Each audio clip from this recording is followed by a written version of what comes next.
안녕하십니까. 신인균의 국방TV 데일리 디펜스입니다. 자, 오늘은 스타워즈 이야기 하겠습니다. 스타워즈. 바로 과거 레이건 대통령이 소련을 무너뜨렸던 그 계기 중에 하나가 됐던 게 스타워즈죠. 트럼프의 스타워즈, 북한, 중국, 러시아 고사작전이라는 제목으로 말씀을 드리겠습니다. 자, 트럼프 대통령이 신미사일 방어 검토 보고서를 발표했습니다. 1월 17일 날이죠. 바로 북한의 김영철이가 미국을 방문하던 그 당일날 아침입니다.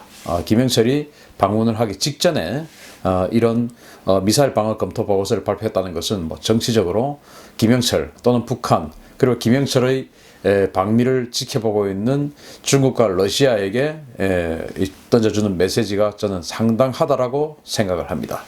자, 이 미사일 방어 검토 보고서가 뭐냐? 일단 그 설명을 드리겠습니다. 2010년 발행된 탄도탄 방어 검토 보고서, 즉 BMDR 이후에 9년 만에 발간되는 보고서입니다. 탄도탄은 물론 극초음속 미사일에 대한 방어 개념까지 포괄하는 보고서로 향후 미국의 미사일 방어 체계의 방향성을 제시하는 것입니다.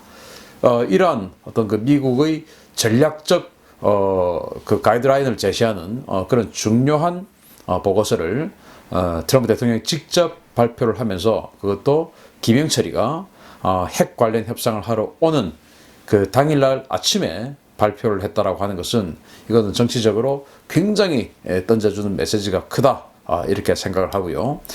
우리 언론은 김영철이 미국을 방문하는 거기에 이제 초점을 맞춰져 있었는데, 저는 이 미사일 방어 검토 보고서가 어떤 내용을 담고 있느냐, 또 그 행간의 의미는 뭐냐, 이것을 분석해 드리도록 하겠습니다. 미국의 이 미사일 방어 검토 보고서의 5대 핵심 포인트는 이겁니다. 바로 첫 번째, 적의 미사일을 탐지, 요격을 위한 센서 및 요격 무기 우주에 배치하는 것이고요. 두 번째는 미사일 디펜스, MD 개념의 확장, 즉 기존에는 탄도탄 방어였는데 이것을 탄도탄, 그리고 크루즈 미사일, 그리고 극초음속 미사일, 그리고 극초음속 활공체 등 여러 방면의 무기체계 모두 대응을 하겠다라는 것이고요. 세 번째, F-35 전투기와 요격 장비를 결합한 선제적이고 공세적인 요격 개념을 도입하겠다. 뭐 그만큼 F-35를 미국이 굉장히 다용도로 활용하겠다라는 것이 되겠죠. 그 다음에 네 번째, SM-3 블록 2A 및 이지스 BMD 전진 배치를 통한 적 미사일 조기 요격을 하겠다. SM-3 그 요격 미사일 체계를 가지고 적의 미사일을 상승 단계에서부터 그냥 때려버리겠다, 이거거든요. 그 다음에 이제 다섯 번째, 무인기와 레이저 무기를 결합한 신개념 요격 체계 개발 및 운영을 하겠다. 이게 그 다섯 가지 핵심 포인트입니다. 자, 그러면 제가 이제 이런 것들을 어떻게 그러면 탐지하고 어떻게 요격하고 하는 것을 자세히 또 간략하게 설명해 드리도록 하겠습니다. 적의 미사일을 탐지, 요격 위한 센서 및 요격 무기를 우주에 배치하는 것 중에서 첫 번째, 일단 이제 탐지를 해야 되겠죠. 우주에 이런 것들을 탐지합니다. 탐지하기 위해서 배치를 하는데, 제일 먼저 DSP 위성이라고 있는데, 이건 이제 정지 궤도 위성이에요. 고도는 35,000km의 고도에서 작전을 하고요. 지금 현재 미국이 운영하고 있는 수량은 6기입니다. 아주 고고도에서 바라보기 때문에 6기만 있어도 거의 뭐 지구 전체를 다 감시할 수 있는 그런 능력이 있는 고고도, 비교적 고고도 정찰 위성이 되겠죠. 적외선 위성이 있기 때문에 발사 화염을 탐지합니다. 즉 발사했다라는 것들을 미리 조기 경보하는 것이 되겠죠. 이것은 이제 70년대부터 운영을 하기 시작했는데, 그것을 이제 계속 개량을 해서 지금은 블록 5, 즉 다섯 번째 개량 버전까지 나와서 지금 우주에서 작전을 하고 있습니다. 그 다음에 SBIRS, 이것은 이제 이 DSP를 대체하는 그런 이제 차세대, 또 차세대이자 지금 현세대 그런 그 정찰 위성이 되겠는데요. 역시 DSP를 대체를 하다 보니까 고도가 35,000km 고도에서 작전을 하고요. 역시나 적외선 위성이기 때문에 발사 화염을 탐지합니다. 그런데 운용 수량이, 제가 여기다가 4 플러스 2다 이렇게 적어놨는데 4가 바로 35,000km 이 선상에서 작전을 하는 것이고 2는 36,000km 이상, 그러니까 더 높은 곳에서 작전을 하는 거예요. 그러니까 이 4개만 가지고도 이 뭐 북반구 전체 정도를 감시를 할 수 있는 것이고, 거기다가 2개를 더해서 지금 핵심 위협 지역이 있지 않겠습니까? 러시아라든지 아니면 중국이라든지, 중국이 태평양을 건너서 그 미 서부 쪽으로 해서 공격하는 것, 또는 러시아가 유럽 대서양을 건너서 미 동부 쪽을 공격하는 것, 뭐 이런 것들을 이제 한 번 더 고고도에서 탐지하는 뭐 그런 쪽으로 배치가 되겠죠. 뭐 배치가 어디 된다 제가 본 적은 없지만 아마도 그게 합리적이지 않겠나 생각을 합니다. 그 다음에 이제 정말 무서운 것이 이제 여기서부터 나옵니다. SDSS 위성인데 이거는 고도 2,000km에서 작전하는 저궤도 위성이에요. 그런데 이것도 역시나 적외선 위성인데요. 지금 미국이 운용 예정을 24개의 이 SDSS 위성을 운용하려고 예정하고 있고, 지금 이제 준비 지금 하고 있는 상황이에요. 탄도탄을 추적하고 식별하는 것인데, 추적이라고 하는 것은 이제 쭉 따라서 계속 여기갈 수 있게끔 이 어떤 그 탄도탄을 계속 트래킹 한다는 것인데, 여기 이제 그림을 한번 보십시오. 이제 확대된 그림을 보실 텐데, 이 그림을 보면 여기 이제 탄도탄이 지금 이제 그 쪼개지고 있는 그런 것들을 이 위성이 지금 계속 보고 있는 뭔가 빔을 쏴서 보고 있는 그런 것들이 있지 않습니까? 이게 예를 들어서 중국에서 미사일을 쐈다, 또는 북한에서 미사일을 쐈다. 그러면 이 SDSS 위성이 어차피 지구를 돌고 있지 않습니까? 그러면 이 탄도탄도 지구를 돌아야 미국을 공격할 수 있기 때문에 그 도는 것과 똑같은 그 어떤 속도나 스피드로 같이 도는 것이죠. 그런데 원래 이 그 위성이 도는 속도가 탄도탄 속도보다 훨씬 빠릅니다. 빠른데 그것을 이제 수명 단축을 각오하고 속도를 확 늦춰버리고 궤도도 확 수정해버리는 것이죠. 이 자체 또 이 어떤 추력 장치가 있기 때문에 그렇게 해서 그 탄도탄을 따라가서 그 궤도에 맞춰가지고 속도를 맞춰서 계속 이 빔을 쏴서 탄도탄을 쫙 따라가면서 지금 어디로 가고 있다. 그래서 이거는 진짜 탄두다. 이거는 디코이다. 저거는 뭐 어디로 가고 있다. 이런 것들을 계속 분석해가지고 지상에 있는 또는 해상에 있는 미사일 요격 체계에 전달을 해주는 것이죠. 정말 어마어마한 그런 기술이고 개념입니다. 그것을 지금 미국은 그 개념을 지금 기술로 완성을 했습니다. 그 다음에 이제 여기 소형 군집 위성인데, 뭐 지난번에 평창 올림픽 할 때 군집 드론 같은 거 보셨는데 그런 것처럼 역시 작습니다. 작은데 한 1m 정도의 크기가 되는데, 로켓 하나에, 즉 우주 발사체 로켓 하나에 이런 소형 군집 위성을 최대한 36개까지 탑재를 해가지고 우주로 쏘아보냅니다. 그래가지고 이것은 이제 저궤도, 즉 한 600km의 아주 저궤도에서 작전을 하게 되는데, 당연히 저궤도다 보니까 마찰을 많이 받겠죠. 그러다 보니까 수명이 짧겠죠.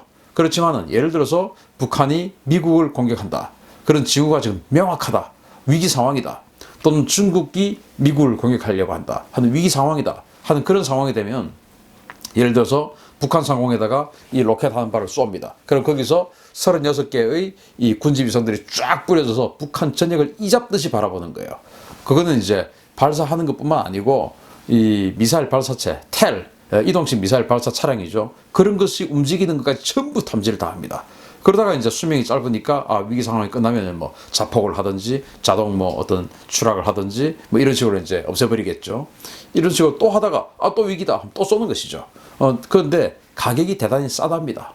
수명이 짧고 하기 때문에 가격이 싸답니다. 그래서 이 부담 없이 쏘아서 그 탐지 작전을 할 수 있는 그런 소형 군집 위성을 가지고 또 그 탐지 작전을 하기 때문에, 이렇게 되면은 지금 뭐 미국의 눈을 피해서 기습적으로 미국을 향해서 탄도미사일을 발사할 수 있는 그런 국가는 이제 이러한 그 SDSS나 소형 군집 위성들, 이런 개념으로 인해서 이제는 뭐 거의 사라지는 상황이 아닐까, 이렇게 볼 수 있는 것이죠. 정말 참 대단한 스타워즈를 지금 준비하고 있는 겁니다. 자, 그렇게 해서 미국은 미사일 디펜스, 즉 MD 개념의 확장을 하고 있습니다. 탄도탄 방어만 하던 거에서부터 탄도탄 여격, 발라스틱 미사일이죠. 그리고 크루즈 미사일, 그리고 극초음속 미사일, 그리고 이제 극초음속 활강체, 이런 모든 것까지 다 대응하는 것으로 지금 개념을 바꿨죠. 일반적인 ICBM 대륙간 탄도미사일 비행 코스는 이렇습니다. 뭐 이런 거는 뭐 단분리가 되고 1단은 떨어지고 2단은 어떻게 날아가고 또 2단 떨어지고 3단이 날아가고, 그리고 이제 탄두가 재돌입을 하고 재돌입하면서 다탄도 미사일 같은 분리가 돼서 어디로 떨어지고 그걸 이제 하나하나 요격하고, 이런 게 이제 일반적인 ICBM의 요격 상황인데, 이제는 러시아 같은 경우에 아방가르드 해서 극초음속 활공체 이런 걸 만들어 가지고 뭐 미사일 방어 시스템이 있으면 그걸 피해서 가고 넘어서 가고 뭐 이런 식으로 하니까 요격이 안 되는 거예요. 또 편심 탄도 미사일 이렇게 해가지고 뭐 지금은 일반적인 이런 식으로 그냥 둥그렇게 입사각과 반사각이 비슷하게 이렇게 올라갔다가 내려오는데, 이런 식으로 아주 변칙적으로 한번 꺾었다가 뭐 이런 식으로 내려오는 이런 편심 탄도 비행을 또 하는 뚱펑 21 뭐 이런 그 미사일들이 있죠. 그리고 시르콘 같은 이겁니다. 러시아가 개발한 극초음속 미사일, 뭐 마 10이다, 마 20이다 이런 것들을 이제 막 개발하고 있어요. 그러다 보니까 이제 미국이 과거에는 탄도 미사일만 막으면 됐는데 이제는 크루즈 미사일, 극초음속 미사일, 그리고 극초음속 활강체 이런 것들, 이 공격 무기가 너무나 다양해진 것이죠. 그래서 이런 것들을 다 감당하려고 하니까 이제는 기존의 미사일 방어 개념으로는 안 된다 해서 지금 이제 트럼프 대통령이 스타워즈 개념을 한 번 더 가지고 나온 겁니다. 자, 그런데 우리 한국 공군도 3월부터 도입을 하는 이 F-35 전투기, 이걸 가지고 이제 여격 장비하고 결합한 선제적인 또 공세적인 여격 개념을 도입을 합니다.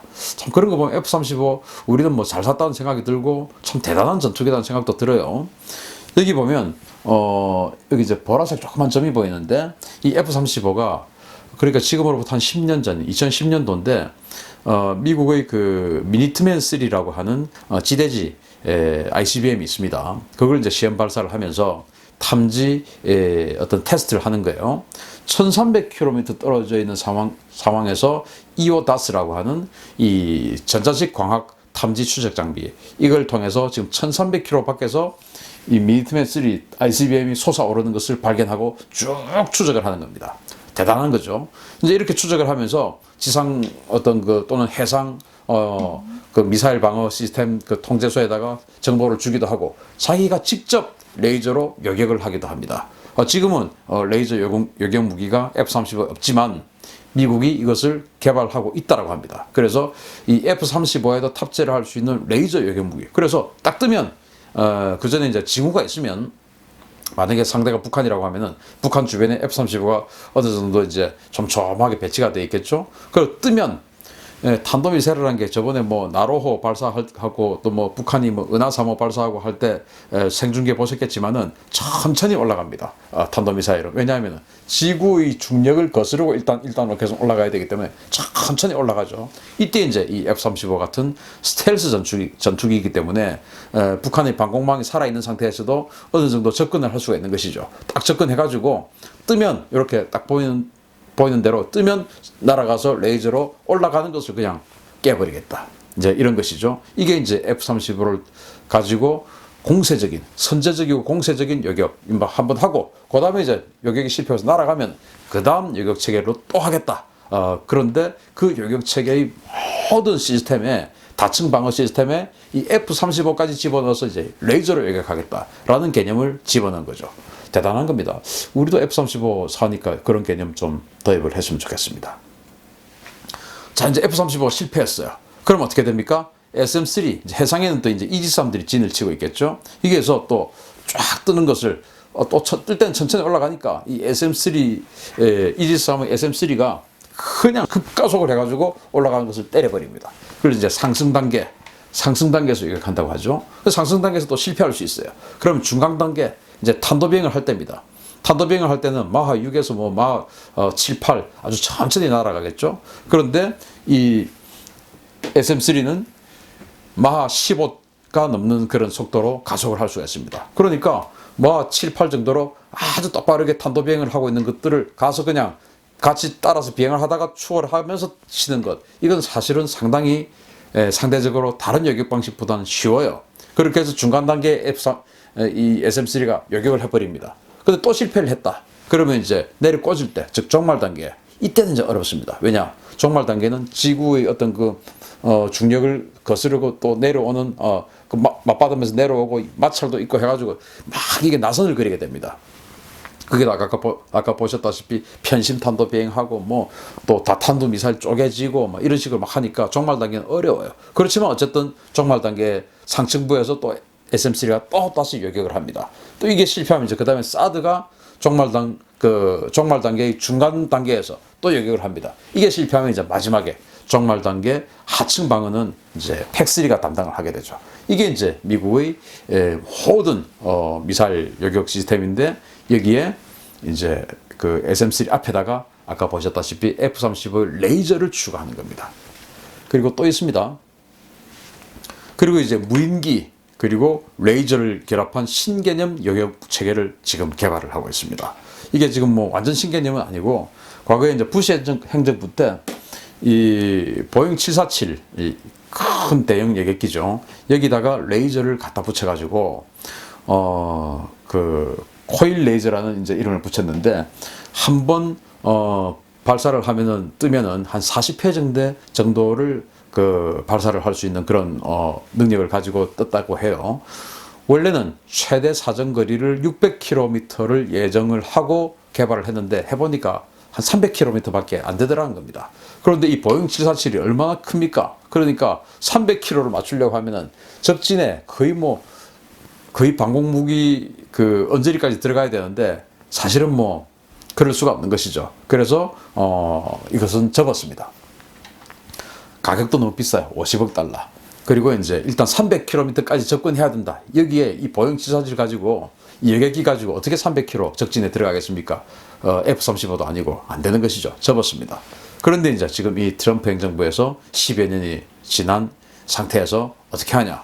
이제는 무인기, 그것도 이제 어벤져급의 무인기, 즉 스텔스 무인기 아니겠습니까? 이런 것에다가 레이저를 장착을 해서 화학 에너지 레이저를 장착해서 최대 이 어벤져 같은 경우는 최대 18시간을 채공할 수 있거든요. 자, 징후가 있다. 그러면 이제 이 스텔스 무인기를 보내는 것이죠. 북한 영공에다가 딱 보내서 어딘가에 채공을 하고 있다가 뜨면 이제 요격시켜버리는 그런 것이 되는데 이 예상 가격이 무인기다 보니까 워낙 싸요.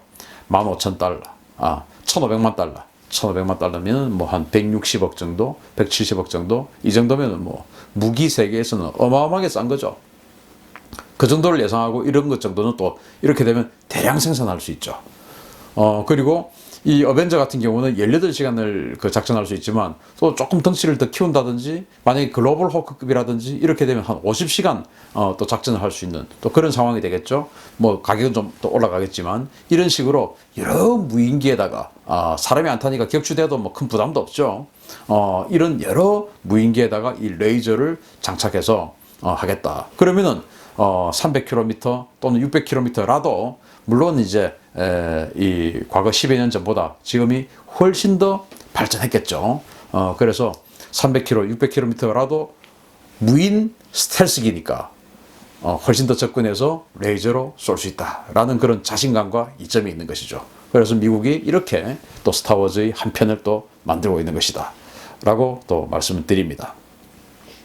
자, 그렇게 해서 트럼프 대통령이 지휘하고 있는 현재의 미국은 이 트럼프판 스타워즈 그리고 이것이 바로 북한, 중국, 러시아 고사작전의 서막이냐라는 뭐 제가 그 타이틀을 달았는데 러시아를 경제 제재했죠. 그것은 이제 러시아가 우크라이나의 크림반도를 쳤기 때문에 그래서 러시아를 경제 제재하고 있죠. 그래서 러시아 지금 경제가 좀 휘청휘청하고 있습니다. 그 다음에 미중 무역 전쟁을 하고 있죠. 중국이 지금 완전히 일본의 잃어버린 30년을 지금 그대로 답습하지 않을까 하는 우려들도 경제학자들이 하고 있죠. 그렇게 하고 그리고 이제 INF 즉 중거리 핵 그 지대지 미사일들 500km에서 사정거리 5,500km까지의 중거리 지대지 핵 미사일들의 감축 제한 협정. 러시아와 미국의 협정입니다. 이것을 이제 파기하겠다라고 해서 자 그러면서 우리 한번 그 무기 경쟁 한번 해볼까 이런 사인을 지금 러시아에게 주면서 자 중국에게도 너희들도 우리하고 경쟁하기 싫으면 여기 들어와. 이런 그 사인을 주는 것이죠. 그러면서 대규모 군비 증강을 합니다. 오바마 시대 때 10척으로 줄였던 이 항공모함을 다시 12척 체제로 늘립니다. 자, 이렇게 하면서 스타워즈 계획까지 미사일 디펜스 우리 이런 식으로 하겠다. 자, 니들 쏘면 우리 다 막아버려. 뭐 킨자리다, 시르콘이다, 아방가르드다. 뭐 이런 것들 막 보여주는데 그래? 알았어. 우리 이런 식으로 해. 라고 하는 이 트럼프식 스타워즈 계획을 발표하면서 과거에 로널드 레이건 대통령처럼 소련을 멸망시켰던 그런 제 시즌 2 러시아와 중국의 멸망 시즌 2를 보는 것이 아니냐, 레이건의 시즌 2를 보는 것이 아니냐, 그런 어떤 그 기대감을 갖게 한 그런 발표를 김영철이 미국에 왔을 때 그날 아침에 했기 때문에 제가 북한도 여기다 끼워 넣었습니다. 그래서 뭐 트럼프 대통령하고 김영철하고 그 김정은 친서를 가지고 온 김영철하고 무슨 이야기 했는지 지금은 알 수 없지만 어쨌든 대한민국의 운명을 지금 결정짓는 중요한 시기이기 때문에 이러한 어떤 그 강점을 가지고 김정은과 김정은의 친서를 가지고 온 김영철을 압박해서 부디 한미 동맹의 근간을 흐트리지 않는, 즉 주한미군 철수 이런 것까지도 가지 않는 상태에서 북한의 비핵화, 북한만의 비핵화를 완성해 주었으면 좋겠다라는 그런 간절한 어떤 소망을 담아보면서 이렇게 레이건에 이은 트럼프의 스타워즈 시즌 2 그 무기 체계의 내막을 제가 알려드리는 방송을 해드렸습니다. 자, 뭐 여러분들도 기대 한번 가져보시죠. 자, 오늘 데일리 디펜스 이렇게 마치겠습니다. 감사합니다.